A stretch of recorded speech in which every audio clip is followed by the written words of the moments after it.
This episode is brought to you by Shopify.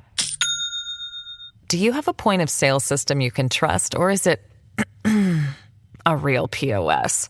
You need Shopify for retail. From accepting payments to managing inventory, Shopify POS has everything you need to sell in person. Go to shopify.com/system, all lowercase, to take your retail business to the next level today. That's shopify.com/system.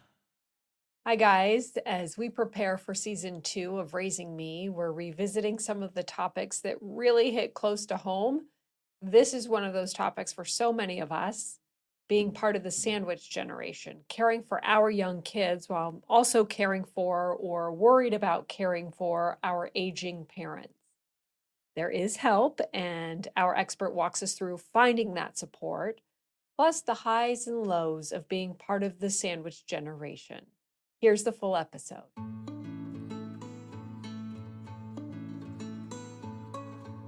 Welcome to Raising Me. This is where we talk to the experts about the challenges that we face each and every day as parents. And just so you know, you are not alone. I'm Adrienne Stein. I'm a mom of 3, doing my best to figure it all out just like you are. And today's a topic that really hits home with a lot of families, and that's navigating what it means to be part of the sandwich generation. So what is that? It's those in between. Raising a family while also caring for, or maybe about to care for, aging parents. This creates its own unique challenges. It is a delicate balancing act, that is for sure. It can also leave a lot of us, mostly in the millennial or the Gen X generation, really stressed out about it. So we're going to talk about some of these things. We're also going to talk about being proactive with the resources that are out there to help, and the things that we can do now to prevent some of that stress for our kids when we're older. Becky Hadiaris is with the Southern Maine Agency on Aging. She has great advice, whether you are really in the thick of that sandwich right now, or these are things you're just starting to think about. Okay, Becky, thank you for being a part of the conversation. Let's just start with, the characteristics of somebody in the sandwich generation, and where did that term come from? So the sandwich generation is really a group of people like in their 40s and 50s, which is scary because I'm there now. Same. But 40s or 50s that are really feeling like in between, like the pressing of the demands from 2 separate generations, older and younger than them. So there's just like the demands coming from both sections, and they're just finding themselves in the middle, and finding that struggle of that balance between the two. And trying to be a little bit of everything for everybody, which, how many parents, are guilty of that? And I read a report that actually said that moms in the sandwich generation in particular, sort of like 35 to 54, actually feel the most stress when it comes to being a part of the sandwich generation. Why do you think that is? Past ways of thinking continue, I believe, to haunt us of what people's particular roles are. We've, been able to step away from that in a lot of ways, but I think caregiving is still old-fashioned, if you will, that women feel that they're the ones. If someone is sick in school, the mom has that pressure of needing to go pick the child up. Same thing with a parent. If their mom or dad has a doctor's appointment, it tends to be the women who have to go and do it. And I think it's just a societal pressure that still exists, unfortunately. And although we're moving away from that somewhat, we still see that a lot with the caregivers that we work with. Let's talk about some of the challenges that might come from being a part of the sandwich generation. And as you alluded to, it's mostly 40s and 50s, but, some younger people could be in that demographic. But what are some of the challenges that come along with being part of the sandwich generation? What are some of the most common ones that you see in your work? Sure. So just a lack of time. People are just being pulled in all directions. Most of the people in the sandwich direction are also have their own career that they're trying to manage, as well as children and their parents. So when it comes to personal time, it's just not there.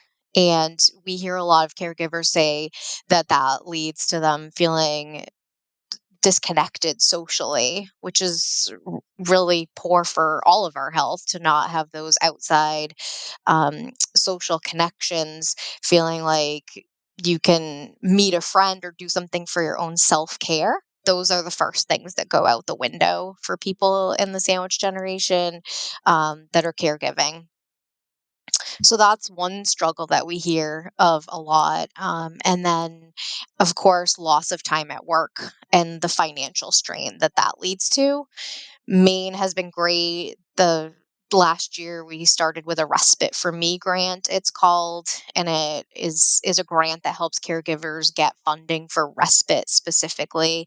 It helps give money towards other areas of self-care as well. So we've been happy to see that, and that the state is recognizing that this is a huge need and strain on our caregivers to be trying to balance this. I do want to dive a little bit deeper into like financial strain and those kinds of things. But one thing I think that that is important to stop and really think about is that essentially this becomes a role reversal where the adult child starts taking care of the parent in some kind of meaningful way. And that can range from, I don't know, daily tasks to actually serious, healthcare or financial costs. So, what are some of the things that can come up for both the parent and the child from an emotional perspective when we're thinking in terms of that type of role reversal? Yeah, it can be a real challenge, especially for families that haven't had open communication in the past about these types of things. So, you see a a parent who is fiercely independent and they don't want their child to know that they're struggling. So there's that piece of it that they're trying to hide maybe some of the things that they're really struggling with, and they don't want to ask for help. And then on the flip side, you have the caregiver, the child or niece or nephew or whoever it might be, and it's a balancing act that you can see some of these risks, and you see some of the concerns, or you hear concerns from maybe a neighbor, and you go in and you ask them and there's some denial there, and people can get really angry and it can cause a lot of family conflicts. So at Southern Maine Agency on Aging, we spend some of our time talking through those feelings, with the family together, if people want to do that. But I think the open communication is the most important thing for families to be having, that, if it gets to this point, what are we going to do? Yeah, that's what was my next question is, are there ways that we can prepare in advance? And sometimes, an idea is different than the reality, but are there just some simple things that maybe we could start bringing up in a way that doesn't feel uncomfortable or threatening to either side? Yeah, sure. I think having conversations about power of attorney, which can be a really tough one, but you can have in your power of attorney, like, this only comes into effect if a doctor says that I'm not able to make my own decisions. So sometimes people think that power of attorney means, oh, like, my child is now in charge of everything. But, you can choose the box that says this is only if a doctor says that I'm not able to make my own decisions. So I think that helps alleviate some of the stress for parent and for the caregiver, that they both know, okay, this doesn't mean that I'm needing to take over everything right away. So that's an important conversation to have, because when you sit down and you talk about a healthcare power of attorney, you're saying to them, if you're at the end stage of your life and you need antibiotics, do you want them? Do you want a feeding tube? And then later on, if you're in that situation, it can it can yield a lot less guilt for the child that's or the caregiver who has to make those decisions because they're already laid out. It's not a choice that you're making to people say, I'm letting them die. I used to work for hospice and talked to a son, and we looked at the mom's healthcare power of attorney together, and we were like, no, it's not you making this choice of no feeding tube. Mom made that choice. Like in 1997, she made that choice. So I think that's a great place to start for people, and it can open up a lot of conversations just by moving down the form. And you'd suggest doing something like that together? Because that, to me, when you said, mom has decided she doesn't want a feeding tube if and when that ever happens in 10, 20, however many years from now, that seems like a really uncomfortable conversation. Ring, ring. Hi, mom. Just wondering if ever you'd want to be on a feeding tube in the next decade or two. Like, how that seems. So Maine actually has a healthcare advance directive form that's right online that you don't even have to have notarized unless you're planning to travel. I've done it with my parents. So just reading down it helps because it's not you making just a phone call. Hey, happy Saturday. What are you doing? What do you want to do if you're dying?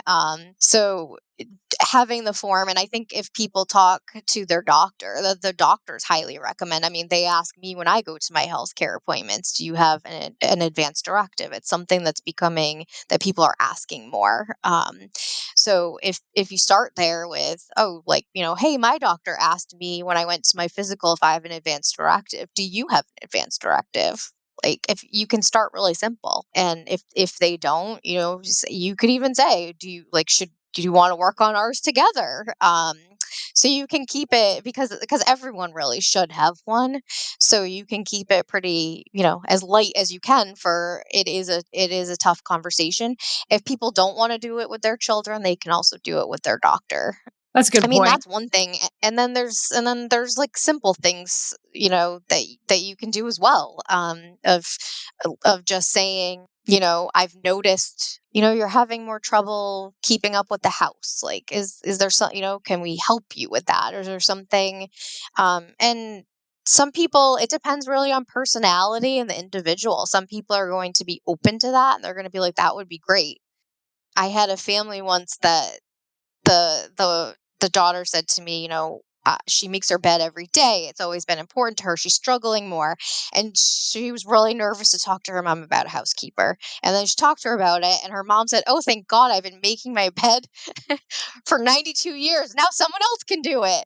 So I think we jump to the conclusion that it's going to be a bad thing, but it might be a relief. And, also talking to people about if we do X, Y, and Z, it can help you stay home longer.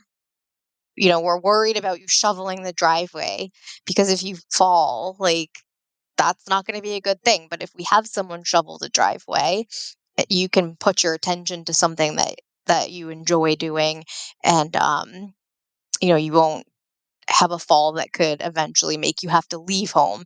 So making it a conversation about increasing independence, being able to stay at home longer versus the losses. This episode is brought to you by Shopify. Do you have a point of sale system you can trust, or is it a real POS? You need Shopify for retail. From accepting payments to managing inventory, Shopify POS has everything you need to sell in person.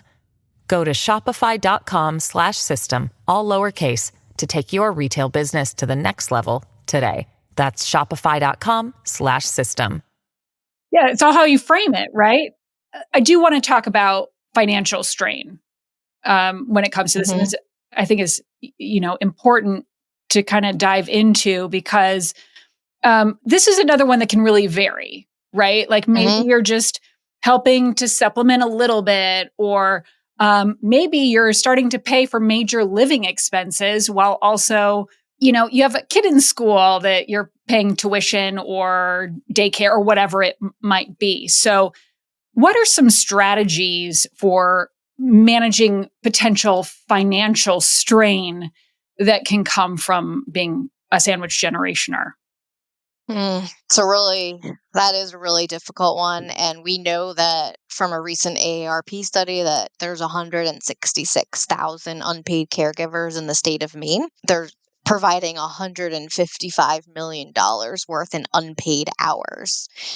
So caregivers have really had to come in and sort of be the glue. I mean, it was happening before the pandemic, but now that we're seeing such a loss in the workforce in nursing homes and medical facilities, that the staffing has been so challenging. We've seen that families are having to step up to the plate even more. Nursing homes have closed, group homes have closed within our state. So families are like taking on a lot more of the physical piece, but also the financial stress of it all.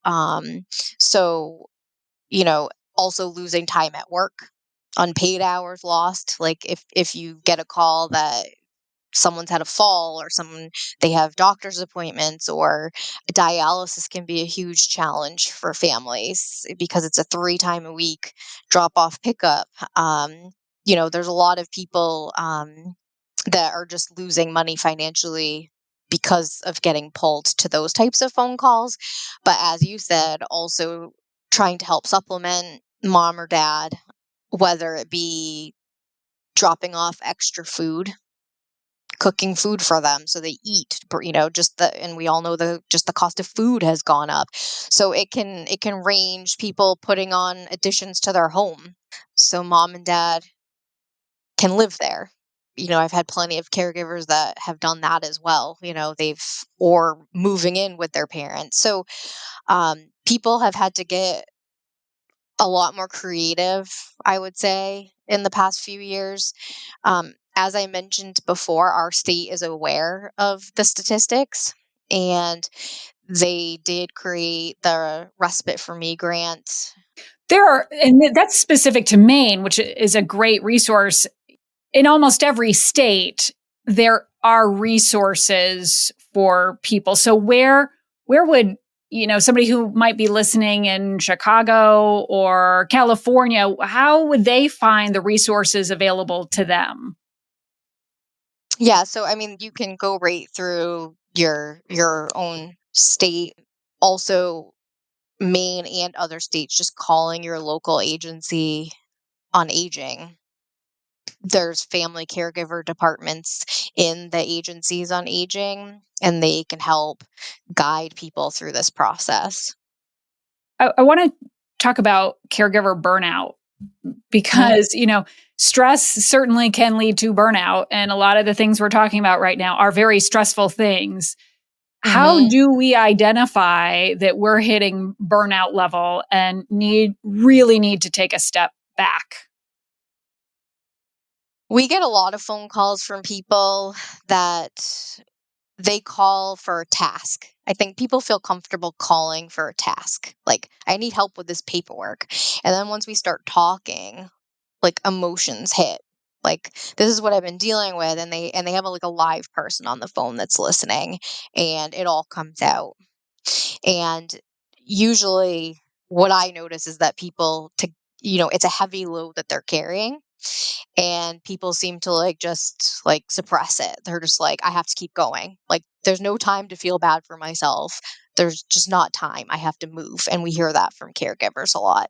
I don't have time to come to the support group because if I do, I'm going to fall apart. I can't talk about it. But not talking about it just adds to that level of stress. So, I think we see people not not going to their own doctor's appointments, not getting the exercise that they need or want to, not connecting socially with other people, so feeling isolated, feeling depressed, feeling anxious. So there's just so many negative effects. There are a lot of negative, but there are some positive, right? I mean, the reality is if you're in a sandwich generation, that means you were lucky enough to have kids at home and parents who are still with us, right? So Yes. what are some of the positive things about being part of the sandwich generation? We do an assessment with some of our caregivers, and there's like a rating scale that people do, and it talks about like how fulfilled they are by being a caregiver. And that's where I noticed that most, not all, but most of the caregivers are fulfilled by their role. It's stressful for them. It's a lot of time and energy and work and running around. And it's hard because you don't know when it's going to end. With your kids, when they turn 18, they're an adult. Not that it ends, but with your parent, this process, you don't know how long it's going to go. And I think not knowing when the end is can be really challenging. But at the same token, there is that gratification of giving back. Like, or if it's like, I know they did it for me and now I'm able to give this back to them. And when we talk to people and we ask that question, and we ask that series of questions, excuse me, that's a huge piece for people that fulfills them. I love that. That's awesome. What lessons then can we take away as those of us in our 30s, 40s, 50s? What lessons can we take from this time to maybe make sure that our own kids don't find themselves in this position where they are stressed out, where they are feeling depleted, where they are feeling this financial strain and guilt and things like that? So what are the things we can think about just moving forward, as if we don't have enough to think about? But what are some of the things that we can think about when it comes to lessening the stress for our kids? Again, I think it goes just back to open communication. So maybe it's because of my day job. I've always worked with the older population since college. So, um, I already say to my kids, if because my husband, their great grandmother was just in a nursing home, and there were, the family felt, bad about it and sad that they couldn't keep her at home. But I'm already saying to my kids, if you have to put mommy in a nursing home, it's okay. Like I'm already, they're 6 and 9, but I'm already like, I'm having those open conversations with them of, sometimes it's just too much and they need to, and I might be like that. I might need a place like that, and that's okay. It's a heavy conversation for a 6 and a 9-year-old. Like I said, it's probably because of my Yeah. probably because of my day job, when I've just been doing it for so long. But as they get older and are more mature and can have these types of conversations, I already know that to my kids, like, that they're gonna know what my advanced directives look like. They're gonna know what I want, what I don't want. So they're never put in the position of feeling like they don't know. Hopefully if you have an open and honest and trusting relationship with your children, you can discuss your finances with them. And they know, because I talk to so many people that have no idea. Would your mom qualify for these extra services? I have no idea. I have no access to their bank account. So, I think that will be something that I do and that I recommend that people do is, um, just being honest about what that looks like, and then just talking about future plans, like with my parents right now who are in their 70s, like having those difficult conversations of, if this happened, what would you think? And I understand it can be uncomfortable because of how to bring it up, and if you're not doing it every day like I am. But for me, it's easy. I can use that as the excuse. Like, I talk about this all day long, so we're going to talk about it too. If there was one thing we could take away from this conversation today and do today, what would that be? To me, like, the best resource that some people just don't even know about is their local agency on aging. So I would, you know, be aware that it's there, to know that that support is there within your community. You don't need to pay for the service. It's a free service to go through your local agency on aging. There's caregiver departments. You can do something as simple as make a phone call and say, I just want to talk this situation through with someone. If you need help filling out an application, they can do that with you. There's support groups, there's caregiver education classes. There's so much available at people's fingertips, through their local agency on aging. That's great. That is great advice. Becky, thank you so much. This was an awesome conversation, and I really appreciate your time. I should mention, We'll have some links and resources on our website, wgme.com/raisingme. Becky, thank you. Thank you. A few key takeaways today. First, we've got to have these conversations. And I know this is not easy. It might actually be quite messy. But maybe it could be a relief for you and your parents if you just rip the Band-Aid off. Second, know you're not alone. There are many resources out there to help. Give your local agency on aging a shout just as a place to begin. They are there as a resource, potentially for both emotional and financial health. Also, I really want to think about what Becky said, because the reality is, if we have our parents and we have our kids in our life, we're blessed.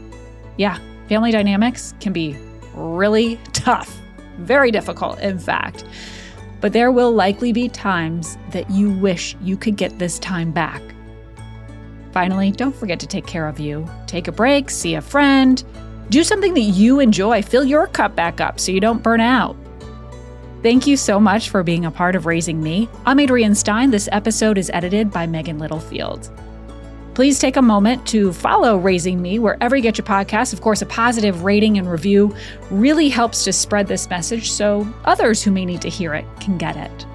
Wherever you are, I hope you learned something new and get to take a little time for you.